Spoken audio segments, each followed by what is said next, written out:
पुढिलांची इच्छी फळ नाही बळ ते अंगी, संत गेले तया ठाया देवराया पाववी. आजच्या सेवेचं निमित्त सर्वांना ज्ञात आहे. वैकुंठवासी हरिभक्ती परायण पांडुरंगांना पाटील यांचं 7वं पुण्यस्मरण आहे.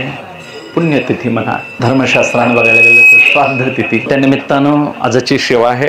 मरणोत्तर जीवन आमच्या धर्मशास्त्रानं सांगितलेलं आहे. त्या पद्धतीनं वारकऱ्यानं केलेली आजन्म सेवा, त्या सेवेने त्यांना लाभलेलं जे फळ आहे ते फळ आम्हाला मुक्तच व्हायचं आहे. जीवनमुक्तीसारखं मोठं फळ देणारा आपला संप्रदाय आहे. आणि त्या निमित्तानं जी वारकरी होऊन केलेली सेवा आहे ती सेवा उत्तरोत्तर जन्माला चांगल्या कारणीभूत होते. पवित्र, चांगल्या, शुची अशा श्रीमंत कुळामध्ये देव आपल्याला जन्माला घालतो आणि उरलेली सेवा आमच्याकडून. त्या निमित्तानं आजचा हा सेवेचा एक दिवसीय उत्सवच म्हणा. आणि आपल्या धर्मशास्त्राच्या निमित्तानं बघायला गेलं तर श्राद्ध हे श्रद्धेनं करायची गोष्ट आहे. श्रद्धेनं केलं जातं ते श्राद्ध म्हणा. हे आपलं पवित्र पर्व काळ आहे. मुलाबाळांच्यासाठी, आपल्या मुलांच्यासाठी पूर्वजांचं कृत्य करणं हे पवित्र कर्म आहे महाराज. यांती देवव्रता देवां पितृज्ञांती पितृव्रता.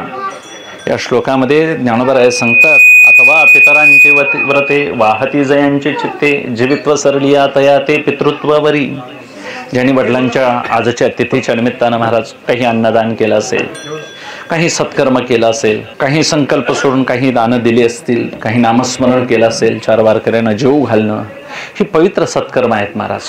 पुण्य उत्पत्तीकारक आहेत. आणि हे केल्यानं पूर्वज संतुष्ट होतात. आणि संतुष्ट झालेले पितर आपल्या नातेवाईकांना, आपल्या जीवलगांना आशीर्वाद देतात. संतती, संपत्ती, मुलं बाळ या सगळ्या गोष्टी मिळत राहावं, सुखवृद्धी, याला अभ्युदय असं शास्त्रात म्हणतात. हे वाढावं याच्याकरता महाराज ते आशीर्वाद देतात. म्हणून श्रद्धेनं हे करणं हे गृहस्थाश्रमी पुरुषाला पर्व काळ आहे.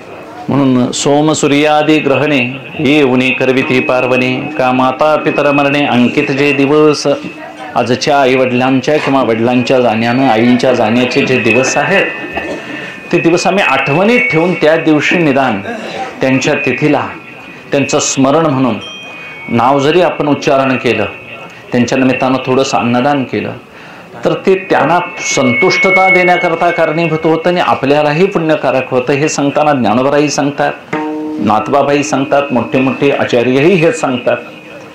हे जरी नाही घडलं तरी महाराज, ज्याला यथाशक्ती परिस्थिती नाही अशा पुरुषानं घोर वनात जाऊन वर हात करून त्यांच्या निमित्तानं रडलं तरी पुरेसं आहे. त्यांच्या निमित्तानं 4 अश्रू जरी डोळ्यातून बाहेर पडले तर त्यांना स्मरण महत्वाचं आहे.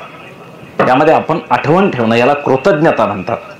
कारण शास्त्रानं आम्हाला एक देवऋण, पितृऋण आणि ऋषीऋण फेडायला सांगितलेलं आहे. देवाचं ऋण उपासना करून फेडायचं आहे. ज्या गावात जन्माला येतो त्या गावातली देवता, आपल्या घरातली कुळदेवता, आपली उपास्य देवता, आपल्याला आवडणारी इष्ट देवता, घडेल तेवढी यथाशक्ती आपण त्यांची सेवा करायची. हे करत असताना मग समाज सेवा करतोय आम्ही, देशाची सेवा करत आहोत, लौकिकात इतरांनी सेवा करत आहोत, याही निष्काम निरपेक्ष भावनेनं करत करत देवाला संतुष्ट करायचं आणि देवऋण फेडायचं. ऋषींचे ऋण हे आमच्यावर आहेत महाराज. ऋषीमुनीने हे लिहून ठेवलं नसतं तर आम्हाला यातलं काहीही भेटलं नसतं वाचायला, ऐकायला. त्यांचे अनंत उपकार आहेत. म्हणून अशा महापुरुषांचं जे ऋण आहे ते त्यांनी केलेलं वाङ्मय, त्यांनी गोळा केलेलं सगळं वैभव, वेदाधिक वैभव, हे आपण उपनिषदाद्वारे, ब्रह्मसूत्राच्या द्वारे त्याचा अध्ययन अभ्यास करत इतर लोकांना पुढं सांगत सांगत ते ऋण फेडायचं आहे. हे ऋषी ऋण असं फेडता येतं, देवऋणही असंच फेडायचं आहे. आणि पितरांचं ऋण मात्र चांगली शुद्ध आचार करणारी संतती निर्माण करून, चांगली संपत्ती निर्माण करून, आपल्या कुळात चालत आलेली व्रतवैकल्य, कुळाचार ही यथाशक्ती पाळत पाळत त्यांचे ऋण फेडायचे. म्हणजे हे गृहस्थाश्रमी मनुष्याला चांगल्या गोष्टी आहेत महाराज. वारकरी संप्रदाय याच्या अजिबात विरोधात नाही. एक धर्मानं वागणं याला अथातो धर्म जिज्ञासा म्हणतात. आणि अथातो ब्रह्म जिज्ञासा हा निवृत्ती मार्ग आहे. एक धर्ममीमांसा सांगणारा विचार आहे आपल्या शास्त्रामध्ये आणि एक ब्रह्ममीमांसा. मीमांसा म्हणजे पूज्य विचार. आम्हाला विचारच करायचा आहे, धर्माविषयीचा विचार करायचा आहे, अंमलात आणायचा आहे. ब्रह्माविषयीचा विचार करायचा, तोही अंमलात आणायचा. एक धर्ममीमांसा आणि एक ब्रह्ममीमांसा, या दोन्ही गोष्टी हातात हात घालून चालतील तर जीवन चांगलं राहील. म्हणून धर्म कर्तव्य केली पाहिजेत महाराज. वारकऱ्याने याच्याकडे निष्काळजीपणानं दुर्लक्ष करता कामा नाही. आपल्या वडिलांचं स्मरण करण्याकरता काय वेळ लागत नाही महाराज. फोटो पुजावा, घरात आहे तो फोटो स्वच्छ पूजून नित्यनेमानं पूजन करावं. कारण आपली ती आराध्य दैवत आहेत, ते नसते तर आम्ही इथं आलो नसतो. पितरांचवरून फेडता येत नाही महाराज. आणि पितृलोक हा पवित्र लोक आहे, ती वायुरूप योनी आहे, त्यांच्यातही सामर्थ्य आहे, त्यांचंही तप स्वतंत्र आहे. तुमचा आमचा दिवस हा आजच्या सूर्योदयापासून उद्याच्या सूर्योदयापर्यंत आमचा मानवांचा दिवस 15 दिवसाचा एक विश्वदेवाचा दिवस होतोय. आणि पितरांचा एक दिवस 30 दिवसाचा आहे. एक महिना आमचा हा पितरांचा एक दिवस. मग वडील गेले असतील, आई गेली असेल, त्यात अनेक पितर लोक आमचे गेले असतील महाराज. पूर्वजा वैकुंठ मार्ग सोपा. त्या पूर्वजांना यथासंग मार्गमुक्तीचा लाभावा, त्याकरता इथून आपण काय देऊ शकतोय, संकल्पना पुण्य अर्पण करू शकतोय. मग त्यात आम्ही आधुनिक लोक भावपूर्ण श्रद्धांजली वगैरे हे सगळं महाराज भावनेनं करत राहायचं. कुणालाही काही नको म्हणायचं नाही, कुणाच्याही भावनेच्या आड यायचं नाही, कुणाचाही तिरस्कार करायचा नाही, कुणाची निंदा करायची नाही, कुणाचा हेवाही करायचा नाही. हे करत असताना श्रद्धेनं करायचं. आणि श्रद्धेनं जेवढं घडतं यथाशक्ती म्हणून सांगितलेलं आहे. तुम्हाला पात्र जीव घालायला वाटत नसतील तर तेवढं दान एका अन्नाचं एखाद्या ब्राह्मणाला द्या म्हणून ब्राह्मण भोजन मांडलं. आता तो ब्राह्मणच का म्हणून वाद घालत बसायचं. कारण आता धर्माविषयीची गोष्ट सांगायची म्हणजे सांगणाऱ्यालाही अडचण पडते महाराज. कारण असा ब्राह्मण आणायचा कुठून, इथून सुरुवात होते. आणि मग लोकांचा तर्क वाढलेला आहे. श्रद्धा म्हटलं तर श्रद्धा महाराज, हे असंच का म्हणून कोणी विचारायचं. गप गुमान मान्य करायचं. तुकोबाराया मान्य करतात, ज्ञानोबाराया मान्य करतात. ज्ञानोबाराया ब्राह्मण कुळातच जन्माला आलेले होते. असं काही नाही. वर्तणूक आणि आचार बघून एखाद्या ब्राह्मणाला तुम्हाला वाळला शिधा देता येतोय. नाही ब्राह्मण भोजन घडलं तर बांधून देता येतं पवित्र अंतःकरणानं त्यांना नेऊन. एक ब्राह्मण भोजन करावं श्राद्धाच्या निमित्तानं आजच्या दिवशी, एक पिंडदान करावं आणि एक अग्नौकरण म्हणजे अग्नीची पूजा करावी. कारण आमचं सगळं जीवन हे अग्नीवरच आधारित आहे. सूर्य उगवल्यापासून सूर्यावर आधारित आहे. सूर्य अस्ताला गेला की रात्रीला अग्निपूजा आम्हाला सांगितलेली आहे. म्हणून नित्य अग्नी असल्याशिवाय आमचं कोणतंही कार्य पार पडत नाही. आम्ही जन्माला आल्यापासून अग्नीनंच पचन करतोय, अग्नीवरच आमचं लग्न होतंय. लग्नातही साक्षीला अग्नीच असतो आणि मरतानाही आम्ही 2-4 म्हणून लाकडे घेऊन अग्नीच्या द्वारेच महाराज वायुरूपानं पोचतो.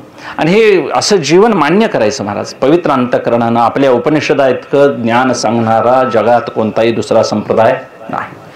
आम्ही चांगले अनुयायी आहोत, चांगल्या डोळस संप्रदायाचे आहोत. म्हणून हे असं का तसं का करत बसून आयुष्य जात आहे पहा. कमी आहे वेळ आपल्याकडं, आहे ते मान्य करायचं, पुढं चालायचं. ही वाट नादवड्याला जाते असं म्हटलं एखाद्यानं, ते तर लिहिलंय. गप गुमान जायचं. ही कशी जात असेल म्हणजे जर चिकित्सा खरं जर पाठीलाच बसलो मी तर पोचणार नाही महाराज. अशा तार्किकांचा टाका संघ. म्हणून आपण करत राहायचं. करणं महत्वाचं आहे. करण्यामध्येच परमार्थाची सिद्धी आहे महाराज. याला सेवा असं म्हणतात वारकरी संप्रदाय. आणि हा सेवेचा पंथ जास्तीत जास्त धर्ममीमांसेत येतो आणि ज्ञानाचा विचार येतो तो ब्रह्ममीमांसेमध्ये येतो. म्हणून आजची ही जी तिथी आहे ही पूर्वजांच्या संकल्पना दान देण्याकरता आहे. त्या निमित्तानं मग एखादा धातुदान असेल, एखाद्या वस्तुदान असतील, आपल्या घरच्या लोकांना पै पाहुण्यांना आहेर असतील, ह्या सगळ्या गोष्टी अगदी अंतःकरणानं करत गेलं की चित्तशुद्धी होते महाराज. त्यात किती खर्च झाला हा हिशोब काढायचा नाही. आणि मग या गोष्टी करत गेल्यानं जर अंतःकरण महाराज आपलं जर असं शुद्ध आणि स्वच्छ स्थिर राहत असेल तर या गोष्टी साधकानं किंवा आपल्या गृहस्थाश्रमी पुरुषानं का टाळाव्या. त्यांचं ऋणही फेडल्यासारखं होईल आणि 4 लोकांना त्या निमित्तानं अन्नदान केलेल्याचं आपल्याला समाधान लाभेल. म्हणून श्राद्धादी कर्मही करत राहणं. यात महाराज गंगेच्या पोटाला आलेले भीष्माचार्य पवित्र होते. पवित्राणाम पवित्र आणि विष्णू सहस्त्रनामाचं महाराज त्यांनी गायन केलं देवाचं. एवढा मोठा पितामह, पण ते देखील आपल्या वडिलांचं काय घालतात, श्राद्ध करतात. शरयू नदीच्या काठाला, आपल्या गंगेच्या काठाला शंतनूंचं श्राद्ध घालताना स्वतः 3 पिंड करतात. पिंड करून दरबावर ठेवत असताना महाराज शंतनू आतून गंगेतून हात वर काढतात आणि भीष्माचार्याला म्हणतात, भीष्मा इतका वेळ मला नाही म्हणाले, भूक लागलेली आहे, पिंड दे म्हणाले खायला. महाराज हातातच त्याने पिंड स्वीकार केला. हे महाकाव्य म्हणजे महाराज काय ऐतिहासिक कथा नव्हेत, ही घडलेली काल्पनिक गोष्टी नव्हे, ती घडलेले इतिहास आहेत. आणि याला लेखक आहेत बादरायण व्यास, महर्षी वाल्मिकी अशा दिव्य महापुरुषांनी लिहिलेले हे काय आहेत, प्रासादिक ग्रंथ आहेत. म्हणून त्यातलं एक खडाने खडा काही चूक तुम्हाला काढता येणार नाही, खोटंही म्हणता येणार नाही. म्हणून पुराणीचा इतिहास गोडरस सेविला तुकोबाराय म्हणतात. ही पुराणं म्हणजे काही नाहीत, काल्पनिक म्हणून लिहिलेली नाहीत. त्यात काहीतरी आमच्या वास्तविक नैतिक मूल्य, सामाजिक जीवन त्यांनी मांडलेलं आहे. म्हणून विश्वाचार्यही आपल्या वडिलांचं श्राद्ध घालतात, हे त्या ठिकाणी मांडलेलं आहे. रामायणात देखील प्रभू रामचंद्र आपल्या वडिलांचं श्राद्ध वनात असताना देखील करतात. इंगुदी नावाच्या फळाचा महाराज नैवेद्य म्हणून दाखवतात. दशरथ राजा स्वतः येऊन तो भाग काय घेतात, हवन घेतात. जरत्कारो मुनीने आपल्या पितरांच्या करता कार्य केलं. नाथाने आपले पितर वाढले, ज्ञानोबरायाने आपले पितर वाढले. मंडन मिश्राने तर महाराज कहरच केला, अखंड नगरीचे पितर आणून त्यांनी जेवायला लागले. आचार्यांचा पहिला शिष्य सुरेश्वराचार्य आणि ते नंतर झाले. पण मंडन मिश्रा हे कर्मशूर गृहस्थ होते, विख्यात कर्ममार्गाचे पुरस्कर्ते होते. एवढा मोठा आचार्य, जैमिनी मुनींचा प्रथम शिष्य, ज्यांनी कर्म कसं करावं हे मांडण्याकरता कितीतरी आयुष्य खर्च केलं, ते मंडन मिश्रा स्वतःच्या पितरांना स्वतः जीव घालतात. एवढं भाग्यवान आम्ही आर्य समाज आहोत. म्हणून आम्ही या श्राद्ध कर्माला कुचेष्टा म्हणून हेळण करायचं नाही. यानं काय होतंय, कारण आता पूर्वज कोणते युनिट गेले असतील हे सांगण्याकरता काय महाराज अनुमान लावता येत नाही, काही तर्क करता येत नाहीत. आमच्या आजाला ते कसं पोचत असेल, एखादा प्रश्न विचारतात माणसं महाराज. पण मला सांगा, पितृणाम आर्यमा चस्मी, आर्यमा नावाची एक देवता आहे, देवही स्वतः सांगतात, ती इथं दिलेलं तुम्ही जे अन्न आहे ते बदल करून त्या पितरांना काय करते, देते. भारतातला पैसा अमेरिकेत जात असताना त्यांच्या चलनात रूपांतरित होऊन काय जातो, दिला जातो. त्या पद्धतीनं इहलोकातलं जे धन आहे, जे अन्न आहे, या सगळ्या गोष्टी महाराज बदल होऊन परलोकामध्ये, स्वर्गलोकामध्ये जिथं पितर असतील तिथं जाऊन पोचतं. मग पितर अधोगतीला गेले असतील, पितर ऊर्ध्वगतीला गेले असतील. म्हणून अज्ञात शंका धरण्याचं काही कारण नाही. श्राद्धकर्म अवश्य करायची, श्रद्धेनं करायची. म्हणून अश्रद्धया हुतं दत्तम, अश्रद्धेनं यातलं काही करायचं नाही. असा भाग्यवान पुरुष महाराज गृहस्थ आश्रमाला हा काळ मिळणं दुर्मिळ आहे. आजची सेवा त्यांच्याकरता दिवस राखीवच काढायचा महाराज, अजिबात दुसरं काही काम करायचं. पवित्र अंतःकरणानं लोकांना जीव घालायचं आणि त्यानिमित्तानं भजन घर बसल्या स्वतः जरी केलं तरी हरकत नाही. हे एवढं करायला पाहिजे असंही काही नाही. घरात आपलं बसून हरिपाठ समोर म्हटलं तर ज्ञानोबराय सांगतात, कडी काळ जर आम्हाला मागे घालवायचे असतील तर नारायण हरी उच्चार नामाचा, तेथे कडी काळाचा कडी काळाचा ससेमिरा जर सोडवायचा असेल तर असा जप करून हरिपाठासारखे आवर्तन करून आपल्याला हे कार्य घरबसल्या करता येतं.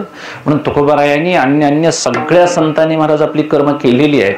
आता ही कर्म त्यांना सुटली कधी, यथासंग त्यांना यथाशास्त्र ज्ञान झाल्यानंतर त्यांच्याकडून ही कर्म सुटली.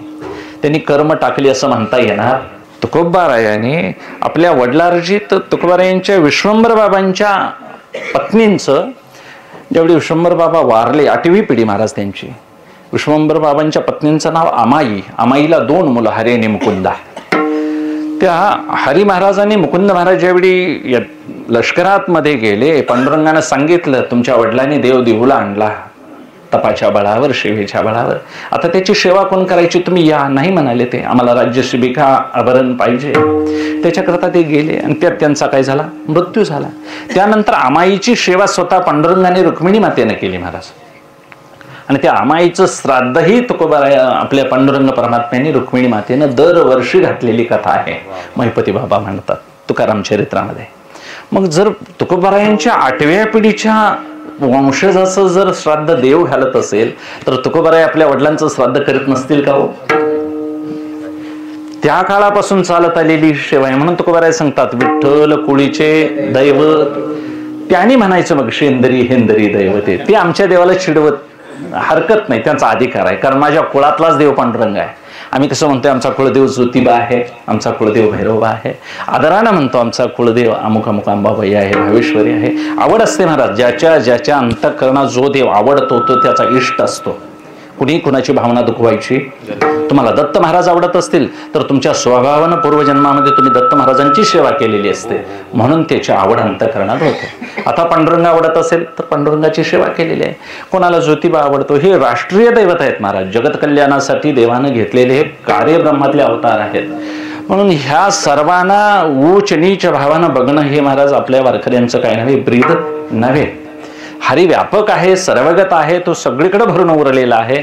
म्हणून सगळेच देव आम्हाला विष्णुमय प्रतीत झाले पाहिजेत. विष्णुमय जग वैष्णवांचा भेदाभेद भ्रमामंगळ. आणि त्या काळापासून तुकोबाराय म्हणतात माझ्या वडिलांच्या घराण्यामध्ये पांडुरंगाची काय चालत आलेली आहे, वारी चालत आलेली आहे. आणि ही माझी मिरासी आहे.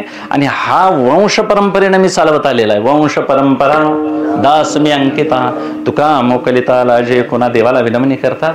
आमच्या वडिलांनी इतकी तुझी सेवा केली असेल तर आम्ही का बरं, आम्हाला का बरं तू असा उघडा टाकशील. आमचं काहीतरी कल्याण केलं पाहिजेस. आणि ते कल्याण म्हणजे निश्रेयस. आम्हाला मुक्तिरूपी फळ देऊन तू काय केलं पाहिजेस, मुक्त केलं पाहिजेस. म्हणून तुकोबाराय सांगतात माझ्या वडिलांची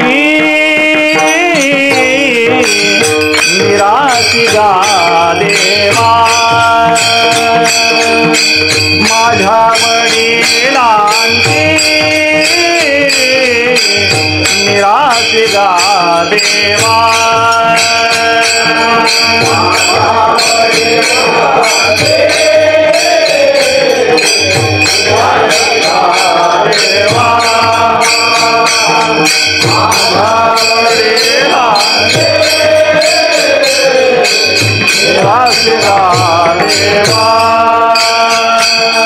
तुझे चरण सेवा, तुझे चरण सेवा, तुझी चरण सेवा पांडुरंगा. उपवास पारणे राशीला दारवंता, उपवास पारणे, उपवास पारणे राशीला दारवंता. तुझे चरण सेवा, तुझे चरण सेवा, चरण सेवा पांडुरंगा.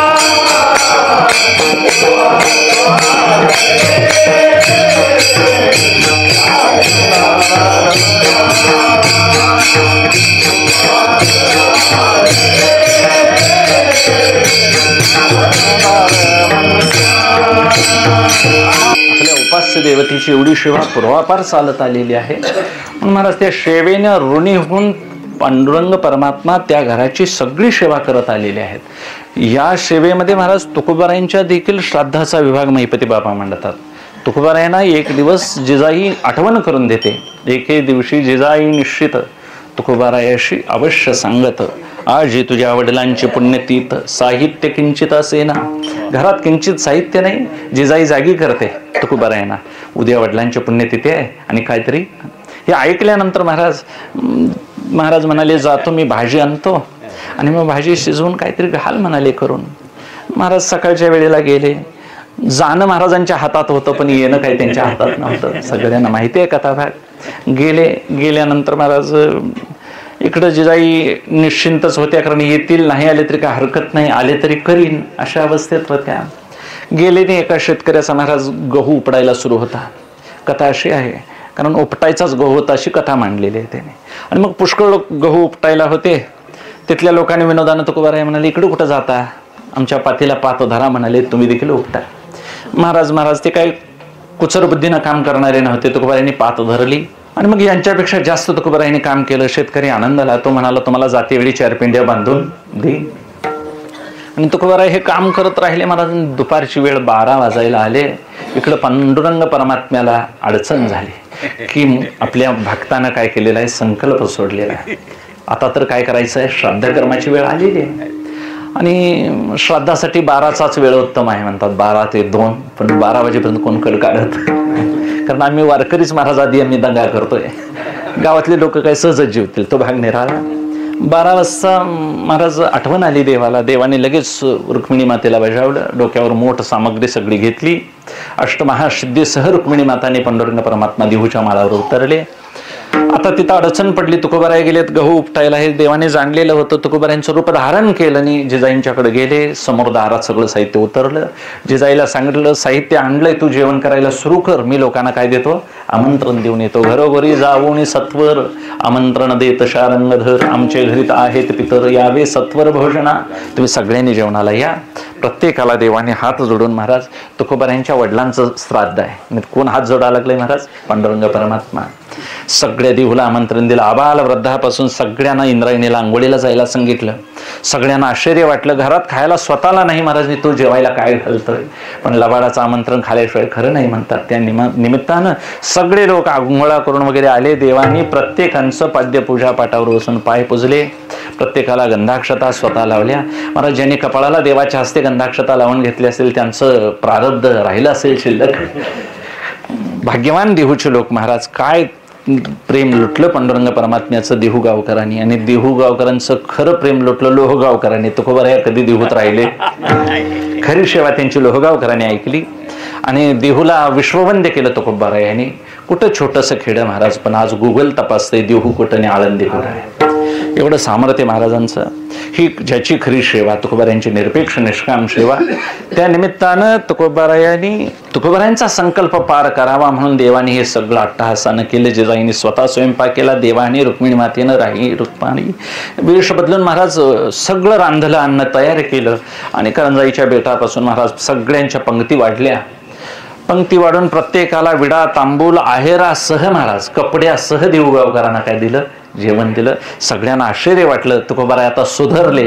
प्रत्येकाने जिजाईला येऊन कानात सांगितलं, आता तुकोबाराय सुधारले, पहिल्यासारखे राहिले, आता तू काळजी करायची गरज नाही. कधी नाही ते आम्हाला एवढं सुग्रास भोजन दिलं, कपडे दिले आहेर, आणि एवढं बदल झालेला आम्ही आज पहिल्यांदाच बघितला. पांडुरंगाची कृपा. पण पांडुरंगाची कृपा ही नव्हे महाराज, ऐश्वर्य मिळणं ही पांडुरंगाची कृपा नाही. मग आम्हाला वारकऱ्यांना माहित, ते आमचं कशात सरळं नाही. ही पांडुरंगाची आमच्यावर कृपा आहे. पांडुरंगाची कृपा म्हणजे वैराग्य. पांडुरंगाची कृपा म्हणजे महाराज संसाराची गाठभेट न होणं, त्यात ताळमेळ नसणं. या सगळ्या गोष्टी पांडुरंग ज्यावेळी द्यायला लागला त्यावेळी त्याची अवकृपा आहे असं समजावं. आणि जिजाईला आनंद झाला.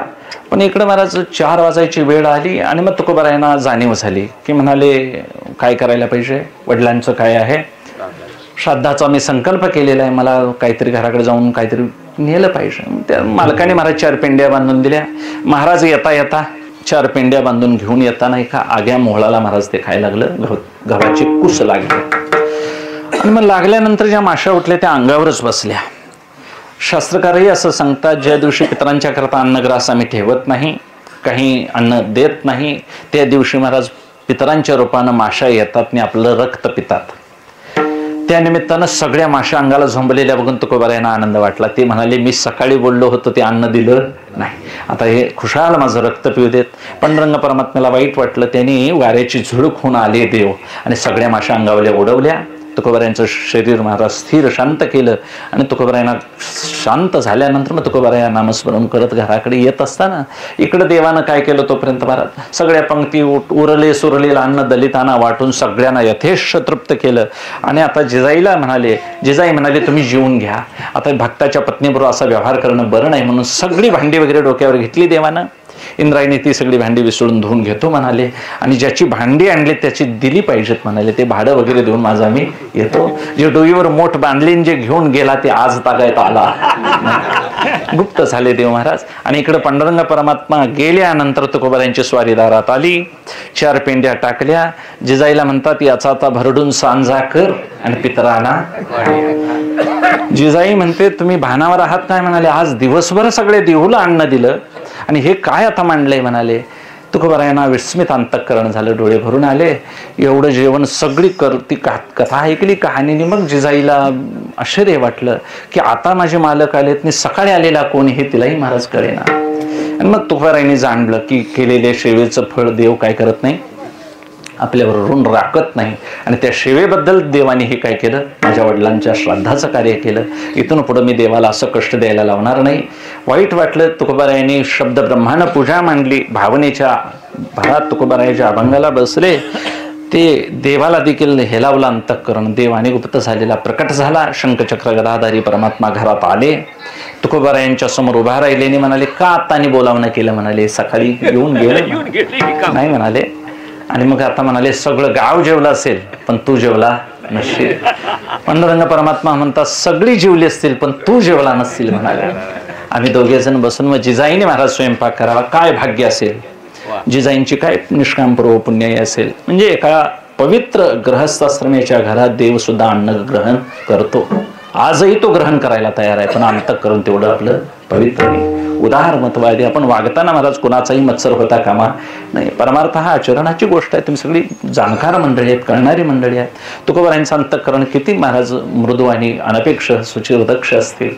त्याच्याकरता तुकोबारायांचं सगळं श्राद्ध कर्म करून देव स्वतः अन्नग्रास ग्रहण करून त्या दिवशी गेला. तर ज्या पितरांच्या करता देव स्वतः अन्न ग्रहण करतो त्या पितरांचं काय उरलं असेल मागं सांगा?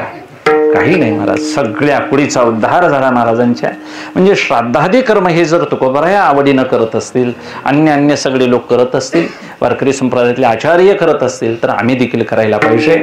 आमच्या वडील भाग्यानं जर माळकरी असतील, वारी चालवणारे असतील, आता महाराजांनी वारी चालवली म्हणतात, गावातला विना सेवा या सगळ्या गोष्टी भाग्यानं लाभतात. आणि हे भाग्य जर मुलांना कळालं यथायोग्य यथा काळात, तर महाराज त्याच्यासारखं मग भाग्य दुसरं काही नाही. तरणा भाग्यवंत नटे हरी. बालवयात हे कळावं आणि कळल्यानंतरची महाराज वृद्धी होते. आपली भावना वाढीस लागते. बालवयातच हे संस्कार झाले तर बरं पडतं. म्हणून आपल्या भाग्यानं आलेला हा पर्वकाळ आहे. गृहस्थाश्रमाला आनंद आहे आजचा दिवस. म्हणून कुणीही शोक करायचा नाही. गेलेल्या व्यक्तीविषयी महाराज फक्त गुणच बोलायचे, दोष बोलायचे नाही. नंतर आमच्या अजान रान इकलं हे असलं काही बोलायचं नाही. त्यानं त्याच्या काहीतरी कार्यासाठी विकलं असेल. तुम्हाला जमलं तर घ्या, नंतर हाय ते राखा. विकायचा अधिकार नाही. म्हणून ह्या सगळ्या गोष्टी आपण फक्त गेलेल्या व्यक्तीविषयी आदर व्यक्त करायचा. त्यांच्याविषयी महाराज आपल्या चांगल्या गुणाच्या लोकांना काही सांगाव्यात. त्यांच्या 4 अनुभवाच्या कथा सांगाव्यात. उरलं सुरलं नातेवाईकांच्या निमित्तानं कुणाशीही भांडण तंटा न करता ह्या सगळ्या कृती करत राहणं हेच एक संसाराचं उच्च साधन आहे महाराज. असे सगळे संत राहिले. कुणीही संसाराचा त्याग केला नाही. या कृती करत करत आले आणि या करण्याला सेवा असं नाव दिलेलं आहे महाराज. ही सेवा नव्हे तर काय हो? आजची सेवा, आज वारकऱ्यांच्या निमित्तानं अन्नदान होईल, नामस्मरण होईल. एका नामस्मरणाची बरोबरी महाराज तुळशीदास महाराजांना करता येत नाही, सुरदासांना करता येत नाही, मोठ्या मोठ्या ऋषीमुनींना नामाचं काय करता येत नाही, मूल्य काढता येत नाही. आम्ही तर हजारो वेळा नामस्मरण करू आणि त्यांच्या निमित्तानं करतोय. म्हणून आजचा हा पर्वकाळ भाग्यानंच असं भेटतं. म्हणून करणं क्रमप्राप्त आहे. म्हणून श्राद्ध कर्माला कुणी विरोध करू नये. करत राहणं हे आपलं कर्तव्य आहे. म्हणून तुकोबाराया ही करतात. अन्य सगळ्या संतांनी केलं. आता या करण्याविषयी धर्मशास्त्र फार बारकावे सांगतं, पण एवढ्या बारकाव्यात आपण पडायचं नाही. कारण काही कालमानानुसार काही साधनं कालबाह्य होतात. आता ऋतुमानानुसार आम्ही कपडे बदलत नाही. आता थंड सुटले म्हणून स्वेटर घालतात, थंड सुटली म्हणून आम्ही इतर गोष्टी घेतो. उन्हाळ्यात हे स्वेटर घालत नाही. तसं कलियुगाच्या दृष्टीनं काही श्राद्धाच्या क्रिया असते कमी करत आणायच्या. काही हीच भाजी चालत नाही, अमुकच धातू चालत नाही, असं काही एवढे बारकाव्यात पडायचं नाही. आणि जेवढ्या बारकाव्यात पडेल तेवढी चिकित्सा आहे. आणि मग कर्मात जेवढा त्रास आहे तेवढा महाराज मग कशातही त्रास नाही. म्हणून सूक्ष्म आणि दुस्तर मार्ग हे टाळायचे आणि त्या निमित्तानं एक नामस्मरण करावं. आणि जे नामस्मरण करणाऱ्यांच्या साधू संतांनी याच संसारात राहून जे फळ मिळवलं त्या फळाची अपेक्षा करत राहणं हे एक मुमुक्षुचं लक्षण आहे.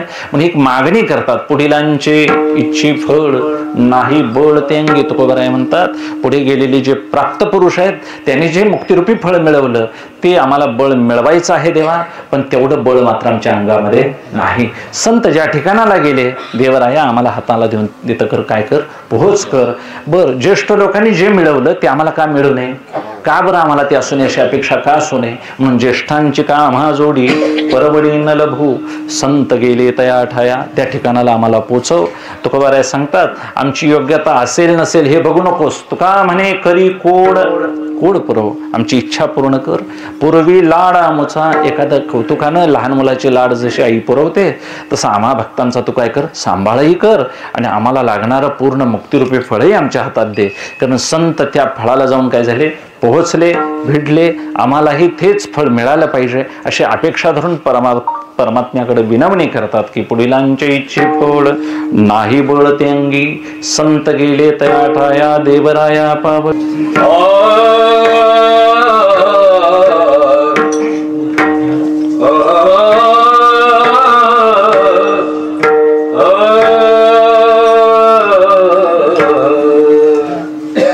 पुढीलांची इच्छे फळ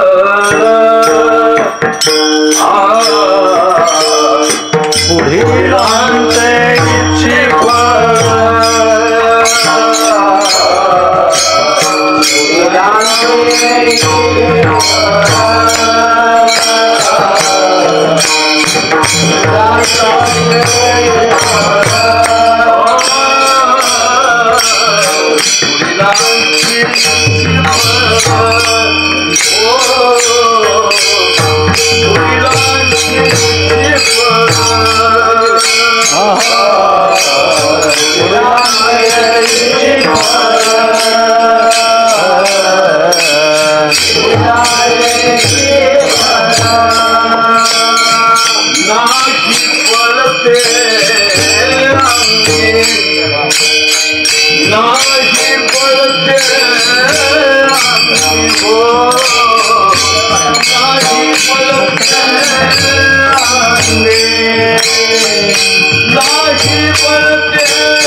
संत गेले तया ठाया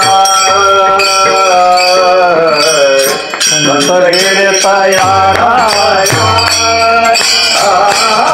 संत गेले तया ठाया संत गेले तया ठाया संत गेले तया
संतांनी मुक्तिरूपी फळ मिळवलं.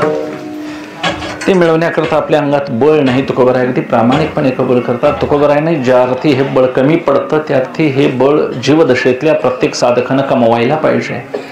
परमार्थामध्ये मुक्ती मिळवण्याकरताच परमार्थ करायचा आहे, अन्य काही करायचं नाही. आणि मुक्ती ही विचाराधीन आहे आणि विचार व्हायच्या अगोदर थोडी क्रिया करावी लागते. म्हणून दोन्हीचा समन्वय असावा. कर्मही असायला पाहिजे, उपासनाही पाहिजे आणि ज्ञानही पाहिजे. ज्ञानानं कळतं आणि उपासना ज्ञानामुळं कशी करावी हे कळत राहतं. म्हणून प्रत्येकातलं ज्ञान गरजेचं आहे. आणि मग हे मिळवण्याकरता संतांनी सायास केले, चित्तशुद्धी ते स्थिर केलं आणि तेच चित्त त्यांनी चैतन्यात लय करून टाकलं, विलीन केलं. एवढी सांगण्याकरता सोपं आहे पण अवघड आहे, फार फार अवघड आहे. अंतःकरण वृत्ती जपावी लागते. आणि मग स्वतःच्या परमार्थाकरता फार काही लागत नाही. ठाईच बैसोनी थोडंसं आहे, थोडे आहे चित्त साह्य लिया. आणि मग संत ज्या ठिकाणाला गेले तिथं आम्ही आतापर्यंत आमचं कोणच गेलं नाहीत. आजा गेला, ती ज्या ठिकाणाला गेली ते महाराज स्मशानात गेली. ती गेली ती नवीन येण्याकरता गेली. कारण जीवाचा चक्रच असं आहे की प्रारब्ध कर्म भोगण्याकरता देह इथं घेऊन येतो. मिळालेला देह इथं नवीन क्रियमान कर्म करतो. केलेलं कर्म संचितवात जाऊन साठ्यात पडतं. साठ्यातलं वर्तमान जन्मात भोगण्याकरता इथं त्याला प्रारब्ध म्हणतात. ही अशी कर्माची जी चक्रगती आहे, काळगती आहे, या कर्मनदीच्या प्रवाहात पडल्यानंतर महाराज देवांना देखील यात सुटका करून घेता आली नाही. यात त्यांना देखील फिरावं लागलं. म्हणून कर्मनदीचा प्रवाह फार मोठा आहे. यालाच संसार असं म्हणतात. हाच प्रवाह रूपानं अनादी चाललेला आहे. याला मागलं पाणी नदीचं पुढल्या पाण्याला कसं दाबतं तसं जीवाचं मागलं कर्म पुढल्या कर्माला कारण कार्यकारण भावानं असं ढकलत आणत आणलेलं आहे. आणि मग शेवटी काही संचिताचाच कर्माचा साठा अजून आमचा संपलेला नाही. तर काही नवीन नादवड्यात थोडं तयार आहे, सरवड्यात थोडं तयार आहे. अशा अनेक जन्म, अनेक गावं. मानवी जन्मात तरी हे कळावं महाराज, हा पशुपक्ष्याचं शरीर नव्हे. याला जीव म्हणतात पण जीव मानवाला म्हटलेलं नाही महाराज. उद्धराया जन जड जीव. जीव ते महाराज न कळणारे जीवाविषयी म्हणलेलं. मानवी शरीराला जीव म्हटलेलं नाही, नरदेह म्हटलेला आहे. नरदेहात विवेक आहे, बुद्धीवर दिलेले आहे आम्हाला. आमचं उभं शरीर आहे, क्षितिज समांतर उभं आहे. इतरांची शरीरं आडवी आहेत, पोटही आडवा आहे, बुद्धीही आडवीच आहे. त्यामुळे खाणं विचार सुद्धा त्या रेषेतच आहेत. मानवाचं शरीर मात्र बुद्धीवर आहे आणि बुद्धीमध्ये विवेक दिलेला आहे, विचार करण्याची, वेगळे करण्याची क्षमता दिलेली आहे. आणि मग आम्हाला महाराज चटणीत मीठ किती कमी पडलं, किती वाढ झालं हे सांगता येतंय, पण हरिपाठ मात्र चोखपाठ करता येत. विवेक कुठं वापरायला पाहिजे हे कळायला पाहिजे. सा विद्या या विमुक्त आहे. आम्हाला वर काढणारी विद्या काय काय पाहिजे, हस्तगत करता आली पाहिजे. संत ज्या ठिकाणाला गेले ती ऊर्ध्व दशा आहे. आणि आमच्या आजापासून आम्हाला जी मिळालेली गती आहे ती कोणती आहे, अधोगती आहे, जी परत जन्म मरण चक्रात धाडणारी आहे. म्हणून हा बाजाराचं रूपक केलेलं आहे तुकोबारायांनी या संसाराला. हा संसार अनादी रूपानं असा अनंत चाललेला आहे. मग याला अंत नाही काय, अंत आहे पण विचारवान पुरुषाच्या दृष्टीनं. आणि मग अनंत कोणासाठी आहे, मग जो बद्ध आहे, पामर आहे, त्याला हे अनंतच आहे. भरला दिसे हाट अवघी वाढली खटपट, संचिताची वाट वाटा होऊनी फाकती. इथं येण्याकरता एक संचिताचीच वाट आहे. इथं क्रियमानाचे भोग ठेवलेले आहेत, तिथं भोग भोगतात माणसं आणि परत ज्या वाटेनं आले त्या वाटेनंच पशार होतात. कुठं आले गेले कळत. आणि मग या बाजारात सगळं काही मिळतं महाराज. मानवी बाजारात काहीही करता येतं. याचा अर्थ का, मानवामध्ये सगळ्या प्राण्याचे संस्कार आहेत. आमच्यामध्ये मांजराचे संस्कार आहेत, कुत्र्याचे संस्कार आहेत, सिंहाचे संस्कार आहेत. म्हणून 12 राशी प्रत्येकाला लागू आहेत महाराज. तेवढ्याचे संस्कार आम्हाला आहेत. खेकड्याचे आहेत, बकऱ्याचे आहेत, बैलाचे आहेत, माशाचे आहेत. ज्या ज्या राशीचे गुणधर्म जसे आहेत तशी तशी माणसं वागतात. वृषभ राशीची माणसं बैलासारखी कष्ट करतात, सिंहासारखी माणसं महाराज सिंह राशीची किती सगळ्यांचं नायकत्व ती पत्करतात. म्हणजे अशा काही कर्क राशी खेकड्यासारखी ती दुसऱ्यांना चढावड करून पाडत असते. अशा सगळ्या जातीचे संस्कार मानवी शरीरात आहेत आणि या सगळ्याला बदलणं म्हणजे साधी सोपी गोष्ट नाही. यात स्वभाव बनलेला आहे आणि स्वभाव पूर्वजन्मकृत बनलेला आहे आणि असा अनेक जन्माचा स्वभाव प्रकृतीनं आम्हाला इथं दिलेला आहे. ती प्रकृती महाराज हृदयस्थ पांडुरंग परमात्म्याच्या अधिष्ठानावर अध्यस्थ रूपानं आहे. ती सहजासहजी पालटणं इतकी सोपी गोष्ट नाही. म्हणून त्याला दैवी हेषा गुणमयी मम माया दुरत्यया, ही आदी पुरुषाची माया ब्रह्मे याई नये छाया. म्हणून ही माया दुस्तर करणं ही माया नदी आहे. हा भवसागर आहे, भवनदी आहे. इथं जन्माला आलेला प्रत्येक जीव महाराज आपल्या कर्माचं फळ भोगल्याखेरीज त्याला जाता येत नाही. म्हणून केलेलं कर्मच भोगण्याकरता आम्ही इथं येतो, नवीन कर्म तयार करतो. म्हणून परत जन्म आम्हाला लागलेला आहे. म्हणून असं मरायचं की परत जन्म घ्यायला लागू नये. नाही, या जन्मातच असं कळवून घ्यायचं की जीवाला जन्म मरणच नाही. जीव न देखे मरण धरी नवी सांडी जीर्ण, हे विचारणं होतंय महाराज. शरीराला मरण आहे, जीवाला मरण नाही. जीव म्हणजे पर्यायानं आत्मा, आत्म्याचंच प्रतिबिंब कशात पडलेलं आहे? बुद्धीत पडलेलं आहे. आणि मग त्या चिदाभासाच्या संगतीमुळे तो अंतःकरणाच्या शरीराच्या, तो मला मी काळा गोरा आहे, मी मनोमय आहे, मी बुद्धिमय आहे, मी प्राणमय आहे, असं तो संगतीनंच काय बसलेला आहे, आपल्याला असा दृढ अभ्यास करून बसलेला आहे. वास्तविक विचारानं जर आपण अंतर्मुखून मागं वळलो तर आम्हाला आपलं स्वरूप कळून येईल. म्हणून शहाण्या पुरुषांना विचार वाढवायचा, विचार वाढवून चिंतनशीलता गतिशीलता आली पाहिजे. आपणच घर बसल्या हे सगळे विचार करायचे, हे विचार दुसऱ्याला सांगायला जायचं नाही. तर आम्हाला थोडंसं आलं की सांगायची उर्मी उरत नाही, वारत तटत नाही. अनंत वाचाळ वरती परल होते. कुणाला एकदा सांगू असं होते, काही सांगायचं नाही आणि परमार्थ काय हुज्जत घालायचा विषय नाही. मोकळं बसलं की देव आहे का नाही या चर्चा करायच्याच नाहीत महाराज. कारण जो विषय काढतो त्याला काही देवाची गरज नसते, त्याला वेळ घालवायचा असतो. आणि आम्ही वेळ घालवायला आपला वेळ वापरायचा आहे. कळणारी तज्ज्ञ मंडळी आहेत म्हणून कोणाच्याही क्रिया प्रतिक्रिया या न पडता त्यामध्ये महाराज जगाच्या स्पर्धेत न पडता आपण कसा आपला उद्धार करता येईल. कारण आले हो संसारात तुम्ही एक करा, मुक्ती मार्ग हळू सदा, काळदंड कुंभ यातना थोरा, कार्या घोरा. यमाला करुणा नाही महाराज, सगळ्यांना करुणा येईल. तुमची देवाला देखील येईल, संतांना येईल, पण यमाला मात्र करुणा येणार नाही. कारण तो शास्त्र आहे, केलेल्या कर्माचं फळ तो भोगवल्याशिवाय राहणार नाही. आणि त्या काळालाही महाराज न जुमानता आमचे सगळे वारकरी संत मरण माझे मरुणी गेले, मजला केले अमर, ठाव पुसले, म्हणजे ज्या ठिकाणाला पोचले ते ठिकाण काळाला देखील अतिक्रम करता येत नाही. म्हणून त्या ठिकाणाचं वर्णन अतिशय शुद्ध आत्मस्वरूप वर्णन करताना माऊली सांगतात किंवा देवही सांगतात, तत्पदम तत्परिमार्गितव्यम यस्मिन् गता न निवर्तन्ति भूया.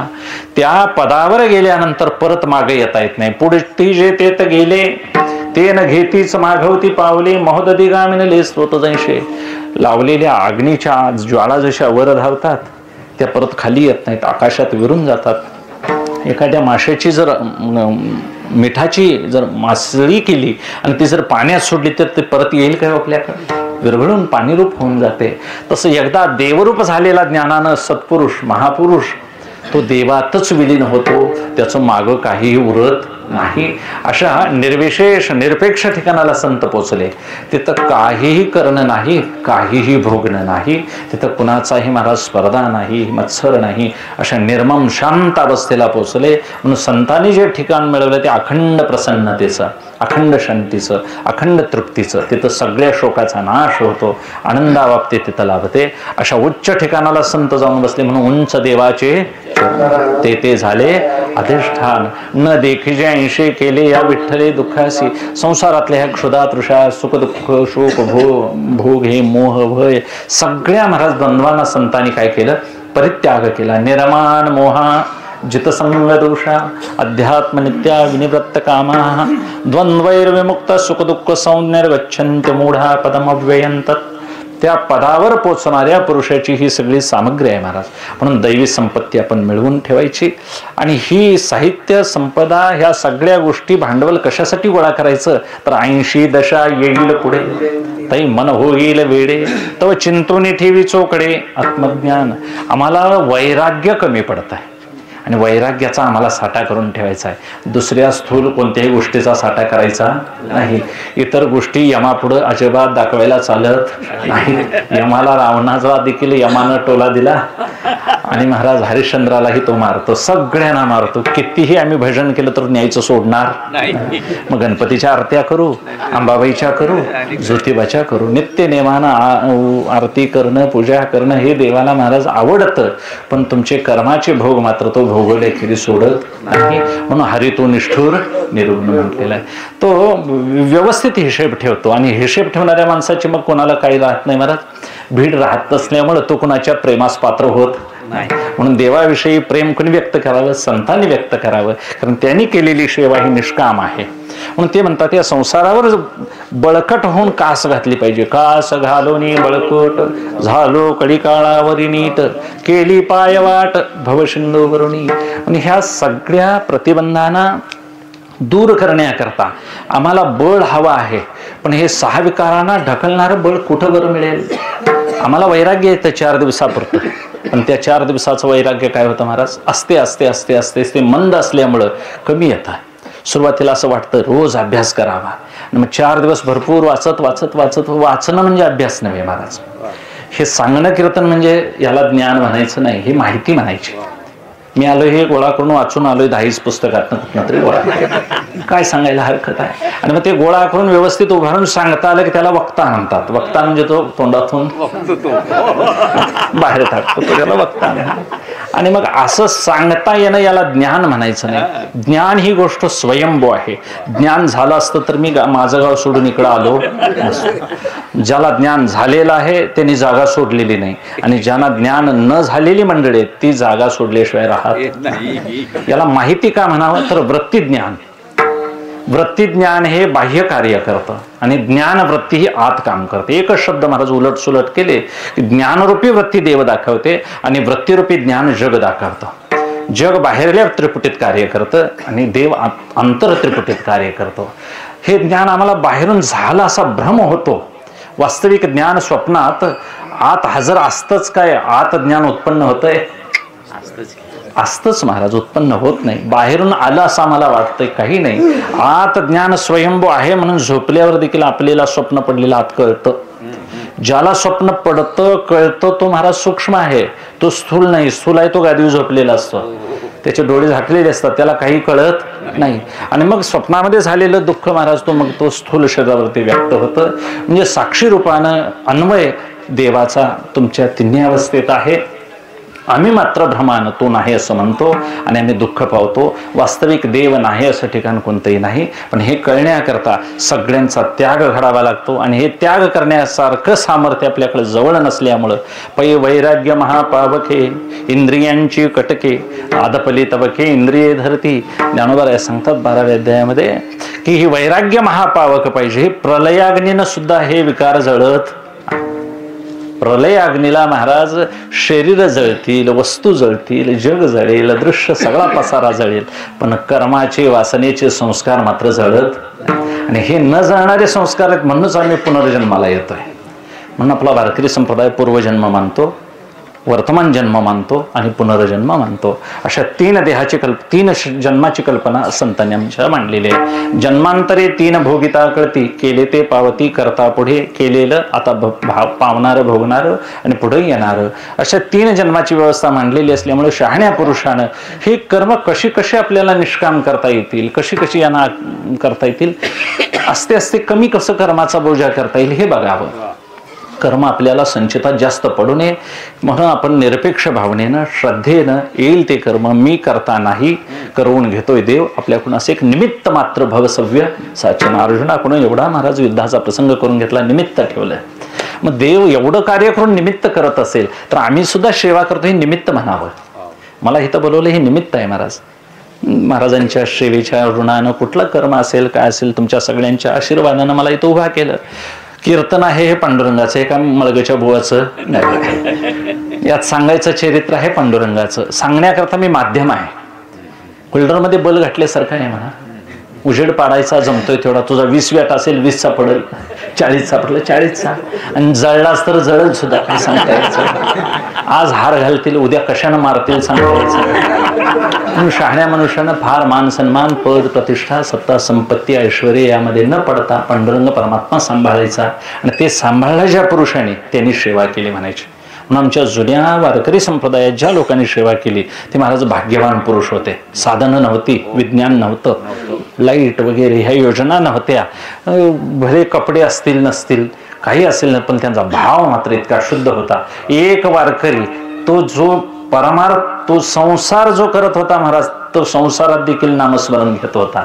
त्यांचा संसारही परमार्थ होता, आणि आम्ही परमार्थ करतोय हाही संसारच व्हायला लागलाय. असते असते असते आमची निरीच्छ भावना यातून निघून चाललेली आहे. ती माणसं निरीच्छतेने महाराज चड्डीवर यायची महाराज आणि भजनाला बसायचे, आणि मांड्या दिसतात म्हणून मग अंगावर टावेल टाकायची, काहीतरी उपरण टाक, कधी उपरणी होत्या. आता ही सगळी पद्धत आली. मी काय फार जुना नाही, पण जुन्या लोकांच्या पासून बघत आलो लहानपणापासून, म्हणून कळतंय तेवढं मी सांगतो. त्यांच्याकडे कपडे ही वैज्ञान दृष्टी नसेल, पण त्यांच्या पांडुरंगाचा एक अभंग सुद्धा म्हणताना महाराज ती सगुण साकार परमात्म्याचं रूपक असणारीच अभंग म्हणायचे. हे असले वेदांताचे अभंग म्हणत. त्यांना विचारलं तर सांगायची, टाळात अभंग देवाचं आणि संतांचं गुणवर्णन केलेलाच म्हणायचा, दुसरा म्हणायचा नाही. तत्वमशी विद्या ब्रह्मानंदी सांग असं काय म्हणायचं नाही. देखून या तुझा रूपाचा आकार असले अभंग म्हणायचे. आवडे हे रूप गोजिरे सगुण हे अभंग म्हणायचे, कारण खरंच आहे आणि तेच उद्धाराला कारण आहे महाराज. म्हणून तुकोबारायांच्या दृष्टीनं आम्हाला भक्त व्हायचं आहे, आम्हाला पंडित व्हायचं नाही, आम्हाला शास्त्री व्हायचं नाही, विद्वान व्हायचं नाही, सेवा फक्त करायची आहे. आणि सेवेसाठी काय भाव फक्त पाहिजे आहे महाराज, आणि तो भाव उत्पन्न होईल अशी संगती धरायची. म्हणून भावशुद्ध पुरुषाची तुकोबाराय देखील म्हणतात की ते माझे सोयरे सज्जन सांगाती, पाय आठविते विठोबाचे ये रामान विधी पाळनापुरते देवाची ते भूती. म्हणून या तुकोबाराय म्हणतात, इतर लोक मला विधी म्हणून मी पाया पडतोय, नाहीतर वास्तविक त्यांचा मनापासून आदर नाही. तुका म्हणे माझा आवडती चित्तशुद्धी, त्यांना चित्तशुद्धवान पुरुष आवडतोय. तुकोबारायांना आवडणारा पुरुष आहे चित्तशुद्धतेचा. त्यांना काय फार भाविक मानदंड पाहिजे, पुढे सगळे ऐश्वर्य पाहिजेत असं काही नाही. असलं तरी काय हरकत नाही, संसार तुमचा सोन्यासारखा असेल तरी काही हरकत नाही, मला तो टाका असं कुठं म्हटलेलं नाही. पण तो माझा आहे आणि त्यात फार रमायचं रंगायचं असं अजिबात करायचं नाही. मुलं परदेशाला असावीत, पुष्कळ पैसा असावा, पण त्यांचे फोटो खिशात घेऊन फिरू नाही, मग तर आसक्ती धरल्यासारखं होतंय महाराज. म्हणून फार त्यात रमायचं नाही आणि रंगायचं नाही. रंगायचं आहे ते आत्मस्वरूपाकडे रंगायचं. आत्मलाभाची गोडिया विटे जो का सगळा विषया, सगळ्या विषयांना विटायचं आणि आत्मलाभ आपल्याला करून घ्यायचा आहे. आणि ह्या लाभापेक्षा मोठा लाभ कोणताही नाही. म्हणून परमार्थामध्ये जे काही मिळवायचं ते आता ठरलं पाहिजे, आणि ते ठरणं हे तुकोबारायांचं कसं आहे निश्चय झालेला आहे. आणि ते सांगतात जे महापुरुषांना आमच्या पूर्वजांना मिळालं ते आम्हाला का मिळू नये. म्हणून संतांनी ठिकाण जे मिळवलं ते त्यांनी जाणलं, ते निरपेक्ष ठिकाण आहे, ते सच्चिदघन आहे, आनंद रूपाचं ठिकाण आहे. त्या ठिकाणाला भेद भय याची वार्ता नाही, तिथं कसलीही महाराज द्वैताची वार्ता देखील कानावर पोचत नाही. आणि असं ज्येष्ठ पुरुषांनी मिळवलेलं फळ आम्हाला का लाभू नये म्हणून पांडुरंग परमात्म्याला ते विनवणी करतात. पांडुरंग परमात्म्यालाही सांगतात की आम्हाला कोड कौतुकानं ते दे. याचा अर्थ काय, आम्हाला ती साधना जमत नाही, ज्ञानरूपी साधना ती आम्हाला कोणत्या पद्धतीनं द्यायची ती दे. मग सगळ्या संतांनी मिळून महाराज यावर एकमेव औषध शोधून काढलं. सर्वही सिद्धांत शोधले, संत एकांती बसले, सगळे संत एकांतात बसले. आणि मग या तोडीचं कोणतं हत्यार असेल की जे आपल्याला मुक्तिरूप पदापर्यंत नेऊ शकेल. देवाचं नावच त्यांनी सगळे सिद्धांत म्हणून शोधून काढलं. आणि त्या नावाचाच आपण जर सदैव परिपाठ ठेवला तर आपली चित्तशुद्धीही होईल, चित्त स्थिरही होईल, निष्पाप साधक होईल. आणि त्याच नामरूपातच महाराज त्या नामातच तो काय होऊन तल्लीन होऊन नाममयच होऊन जाईल. तसे गोंदवलेकर बाबा होऊन गेले महाराज. टेंबे स्वामी, आपली सगळी महाराज इकडली स्वामी समर्थ महाराज, कोणत्याही संप्रदायातले उच्च कोटीचे साधू हे महाराज तत्वात बदल करत नाहीत, बदल होत नसतो. फक्त संप्रदाय भिन्न भिन्न असतील, भाग निराळा. त्यांचा एक ग्रंथ असेल वेगळा, त्यांचा एक संत वेगळा आहे, त्यांचा पंथ वेगळा आहे. हे जरी वेगळं असलं तरी शेवटी एक तत्वनाम हरिशी राहील तुझी. म्हणून आपण त्या तत्वाशी काय करायची, तडजोड करायची नाही, तडजोड आमच्यात करून घ्यायची. थोडासा बदल आपण करायला पाहिजे. आपण ज्या आपल्या सवयी आहेत त्या बदलायच्या. कारण आम्हाला व्हायचं काय आहे, एकदा पक्क ठरवलं की वेळ वापरायला सुरुवात करायचा, वेळ घालवायचा नाही. उठतो म्हणायचं नाही नसतं महाराज, उठायची कृतीच करायची. थंड असली तरी हरकत नाही, उठायचं, जमेल तेवढा काकडा वाचायचा. उठा जागे व्हारे आता, एक अभंग पुरेसा आहे महाराज. एक अभंग नामदेवरायांचा, एक नाथांचा, एक तुकोबारायांचा, एका अभंगावर महाराज आयुष्य आमचं. आणि सामान्य जीव आहोत आम्ही, काय अर्जुन? आम्हाला केवढं लागणार आहे? आणि सगळं ज्ञान जीवाचं, देवाचं ज्ञान महाराज जीवाला लाभणं शक्य, आणि ते त्याला पेलणार सुद्धा मुंगीवरी भार गैऱ्याचे फार. डोकं फिरून आम्ही कुठं. रामकृष्ण परमहंसांना आपले शिष्य म्हणाले, तुम्ही आम्हाला उपदेश का करत नाही महाराज? सगळ्यांना एक दिवस खोलीत कोंडून घातलं आणि प्रत्येकाच्या डोक्यावर हात ठेवला महाराज. काही वेड्यासारखी करायला लागली, काही बडबडायला लागली, काही रडायला लागली. अधिकार परत्वे उपदेश करावा लागतो. म्हणून आमची सगळी मंडळी एका छत्राखाली आणलेली आहे. या रे याती भलती नारी, करावा विचार नलगी चिंता कोणासी. म्हणून कोणालाही चिंता करायची गरज नाही. विचार कोणतेही महाराज दृढ असे करावे लागणार नाहीत. इथं फक्त आपण ठाण मांडून बसलं पाहिजे. हे ठिकाण महाराज कुणालाही हलवता येण्यासारखं नाही. एकंदर शिक्का पाठविला आहे लोका, आलो म्हणे तुका मी नामाचा धारक. मी नामधारक म्हणून मला पाठवून दिलेला आहे. आणि तुका म्हणे माझं धाडिले निरोप. मी निरोप देणारा इतका पक्का आहे की मीही हा रस सेवन केलेला आहे. सेवितो हा रस मी काय त्याच्या अनभिज्ञ नाही. आणि त्याची मी काय घेऊन आलेलो आहे? सब घेऊन आलेलो आहे. राम रसाची या चवी आन रस रुचती. म्हणून संसाराचा प्रत्यक्ष त्याग झालेली तुकोबारांची अवस्था आहे. पण तरी देखील तुमच्या आमच्यासाठी लीनतेनं म्हणतात, देवा हे माझ्याकडे बळ नाही, कारण आम्ही शक्तिहीन पुरुष आहे. म्हणूनच आम्ही काय करतो? तुमच्याकडे करुणा भागतो. तुकोबाराय म्हणतात, आम्ही देवा शक्तिहीन,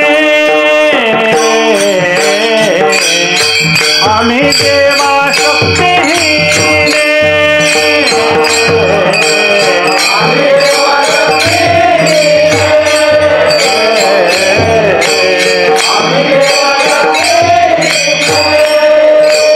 भाकुतेने करुणा, भाकुतेने करुणा, भाकुतेने करुणा, आम्ही देवा शक्तिहीने, आम्ही देवा शक्तिहीने,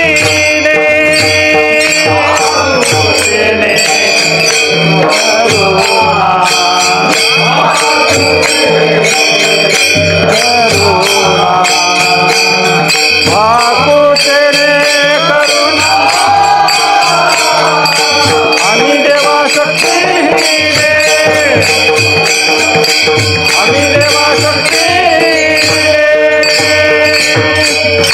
एकी केली हातोपडी ठायाबडी पावले. ज्यांच्यात ताकद होती महाराज तो भाऊसागर हाताने तरून गेले. आमच्यात तेवढी शक्ती नाही. मग आम्हाला पोहायलाच येत नाही, मग काशीला धरून जायला काय हरकत आहे? म्हणून नामाची सांगड केली. पांडुरंग परमात्म्यानं सगळ्या संतांना महाराज एकमेव हेच औषध दिलं. हेची भवरोगाचे जन्म जरा तुटे व्याध. म्हणून अनुपान नामाचंच करावं, अन्य साधनांच्या मागे लागू नये. करो तर तपादी साधने कोण करतात ते करू देत बिचारे, त्यांना विरोध करायचा नाही. आपण आपला ठेका सोडायचा. सारखं हेकाड आहे म्हणेनात, हे हट्टी आहे म्हणेनात, काय म्हणतील? आपलं काम झालं म्हणजे झालं महाराज. आता सगळ्यांनाच एसटीत काही बसायची जागा मिळत, पण ज्याचे त्याचं नशिबान कोणाला भेटते कोणाला नाही भेटते. मग काय कोणाला लथा मारून चालतात महाराज? नाही, प्रवास करायचा आहे, सुखानं जायचं. हे तर प्रवासाला चालू एवढं लक्षात ठेवायचं. हे काय कायमस्वरूपी आम्हाला मिळालेलं नाही. आणि हे जर माझं हक्काचं आहे असं जर म्हणून राहू तर मग आसक्ती बळकट होईल.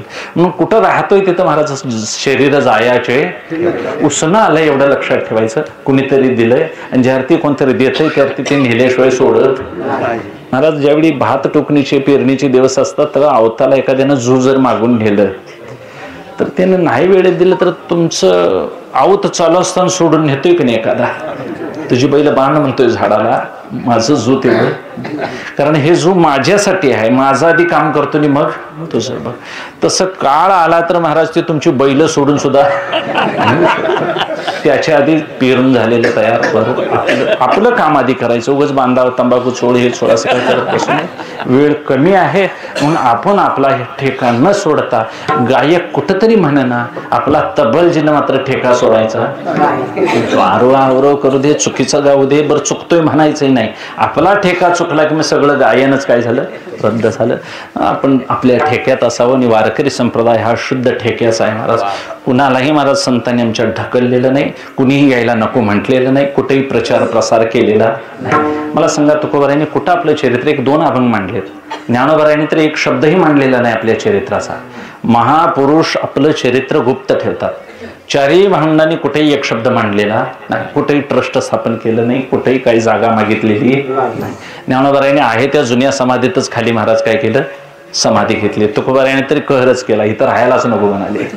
जर जागा मागली जे आदमापूर सारखं ट्रस्ट झालं असतं, दंगा झाला असता, त्याच्यापेक्षा तनु सहित विमानी बसून तुकोबाराय गेले.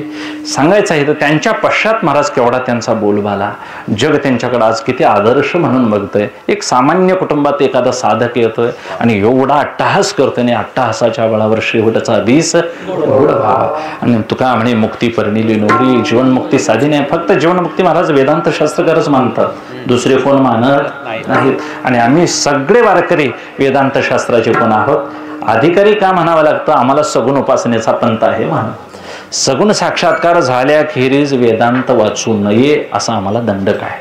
अजून आम्हाला सगुण साक्षात्कार झालेला नाही, पण तरी देखील अभ्यास म्हणून आम्ही सुरू केलंय. काय चुकीचं नाही, रस्ता चुकलेला नाही. जरासा वेळ लागेल आम्हाला, पण सगुण साक्षात्कार व्हावा आणि मग आम्हाला त्या देवानं निर्गुण रूप आम्हाला पटवून द्यावं. कारण निर्गुण रूप आहे हे महाराज तत्वचिंतनाचं, आणि सगुण साक्षात्कार आहे हा सेवेचा. सेवेमध्ये चुकभूल झाली परवडली, पण तत्व विचारात मात्र चुकभूल चालत नाही. ते त्या मापानंच मापावं लागतं. हे मात्र कसंही माप असलं तरी हरकत नाही. म्हणून आपण सेवा करत राहायचं. सेवा ते आवडी उच्चारावे ना भेदाभेद कामनिवार. आपण घरी बसल्या उठता बसता देवाचं नामस्मरण जमेल तर लिहून काढावं महाराज. वाणीतून आपली अक्षरं गेली तर आपल्याकडून तेवढं पुण्य होईल. पुण्य मिळवू नये वास्तविक वारकऱ्यानं, पण पारायण करायला काय हरकत आहे. रोज 100 अभंग वाचायला. उपदेश म्हणून सांगतोय असं अजिबात नाही महाराज. इथं माणसं हायगय करतात. आमची माणसं उद्या करूया म्हणतात. नाही, उद्या करूया पैशाबद्दल म्हणतात काय बघा, तसं नाही महाराज.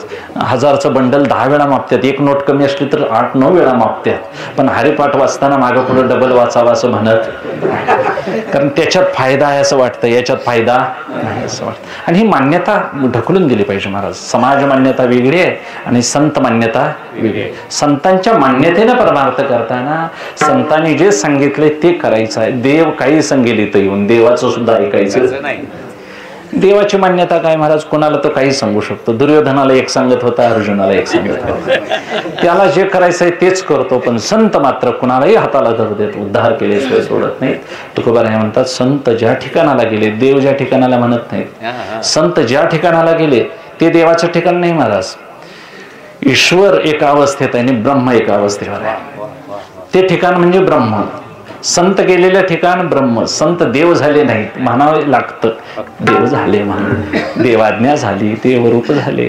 वास्तविक षडगुण ऐश्वर्य संपन्न देव आपलं कोणाला देऊ शकत नाही, द्यायचं नसतं. आपण झालो तर सगळे जीव ब्रह्म होऊ, ईश्वर होणार नाही. म्हणून पांडुरंग परमात्म्याचं एक रूप सांगताना निर्गुण निराकाराला देव म्हटलेला आहे. आणि तो देव ते ठिकाण म्हणजे ब्रह्म आहे. त्या ठिकाणाला संत पोचले. तुकोबाराय म्हणतात, देवराया पाहावी मला देवराया तो हाताला धरून, असे कल्पना त्यांनी मांडलेले आहे. वास्तविक काही यात कुणाला न्यायचं नसतं, कुणाला ठेवायचं नसतं. मोक्ष काय गाव नाही महाराज.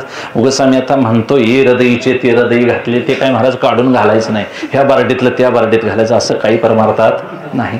फक्त माणसं म्हणतात ते आलिंगन दिलं आणि अर्जुनाच्या हृदयात देवानं आपलं ज्ञान घातलं. हे आम्हाला स्थूल बुद्धीच्या लोकांना कळण्याकरता मांडलंय. आलिंगने सुख वाटे, बरोबर आहे, कारण ही निवेतनो विकाराची तनु शांत होते, हे खरं आहे. ज्ञान मात्र तसं घालता येत. ज्ञान सगळ्यांच्याच महाराज आत आहे, ते कुठं घालावं लागतं. फक्त एक भ्रम दुरुस्त करायचा आहे. दुरुस्त झाली की चूक थोडी असते हो, त्यामुळे इंजिन सुरू होत नाही. तेवढी रिपेअर झाली की इंजिन चांगलंच असतंय, काही बिघाड झालेला जेवढी दुरुस्ती आहे तेवढी करायची, आणि दुरुस्ती वारकरी संप्रदायानं बरोबर सगळ्यांची केलेली आहे. इतर शास्त्रकार पूर्ण ज्ञानी नाहीत. आमचे सगळे वारकरी जे संत आहेत ते पूर्ण वेदांताचा स्वीकार केलेले आहेत आणि जीवनमुक्ती मांडणारे आहेत. आणि जिवंत असताना ज्यांना मुक्ती भोगली तो मेल्यानंतर विदेह होणार नाही काय? विदेही मुक्ती आम्हाला मान्य आहे. अशा दोन्ही मुक्ती, चारही मुक्तीचा अभ्यास आहे आणि जीवनमुक्तीचा आम्हाला काय आहे? ध्यास आहे. असा वारकरी संप्रदाय उच्च कळसाला गेलेला आहे.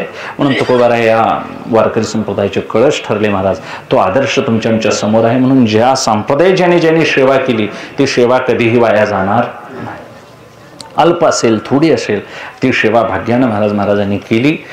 आजचं हे 7वं पुण्यस्मरण आहे. त्यांच्याकडून काही जे व्रत वैकल्य उपासना झाली, 4 लोकांना माळ घातली असेल, 4 लोकांनी महाराज आपण म्हणून त्यांचा आदर्श घेतला असेल, ती पुण्यसंपत्ती ते घेऊनच गेले महाराज. आणि अशा महापुरुषांना मग पुढे जो जन्म मिळतो सुचिनाम श्रीमतां गेहे योग भ्रष्टो विजायते प्राप्य पुण्यकृतां लोकांनो शित्वा शाश्वती समाहा. अनुरूप पितेच्या पोटी जन्म घेतात आणि आपला उरलेला परमार्थाचा कार्यभार ते शुद्ध पुढे करतात आणि उत्तीर्ण होतात. असं उत्तीर्ण होणं परमार्थाची ही वार्षिक परीक्षा आहे महाराज. प्रत्येकानं अगदी अट्टहासानं अभ्यास करायचा, अट्टहासानं देवाचं नामस्मरण करायचं. त्यासाठी महाराज मोठमोठ्या वक्त्यांचं, मोठमोठ्या संत पुरुषांचं सेवा, त्यांचं श्रवण सदैव करत करत आम्हाला ही स्थिती गाठायची आहे.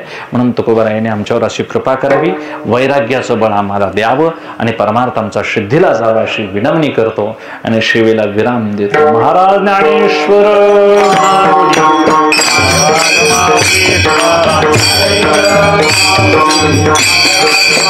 महाराज ज्ञानेश्वर